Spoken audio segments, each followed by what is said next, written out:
Once upon a time, in a small village nestled in the mountains, there lived a young boy named Tenzin. Tenzin was a bright and cheerful boy who was always eager to learn and explore new things. His parents were farmers, and they were very proud of their son's curiosity and love for life. But as Tenzin grew older, he became increasingly interested in the teachings of the local monastery. One day, Tenzin went to the monastery to speak with the head monk. He asked if he could become a monk, and was told that he would have to leave his family and live at the monastery full-time.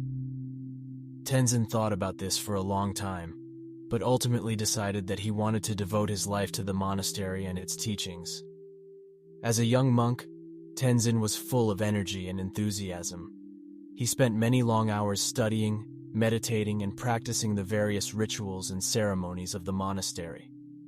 But as he grew older, Tenzin began to feel a deep sense of loneliness. He longed for companionship, and he yearned for the love and affection of another person. One day, as Tenzin was walking through the village, he met a beautiful girl named Yang Chen. She was kind and gentle, with a warm smile and a soft voice. Tenzin was immediately smitten with her, and he found himself spending more and more time with her.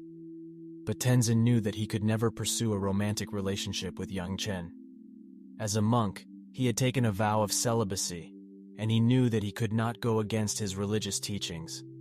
But his heart ached for her, and he found himself struggling with his desires. One day, Tenzin went to his mentor, the head monk, and told him about his feelings for Yang Chen. The head monk listened patiently, and then offered some advice. "My dear Tenzin," he said, "you are not the first monk to struggle with the temptations of the heart. But remember, our religious teachings are not meant to suppress our natural desires, but rather to help us control them. It is through discipline and self-control that we can achieve inner peace and contentment."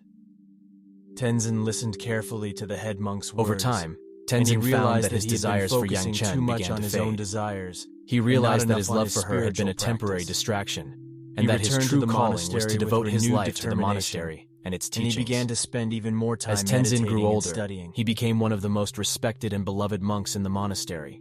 He taught many young monks the importance of self-discipline and self-control, and he became a living example of the power of spiritual practice. The life lesson of this story is that we must always stay true to our values and principles, even in the face of temptation or desire. It is only through self-discipline and self-control that we can achieve true inner peace and contentment.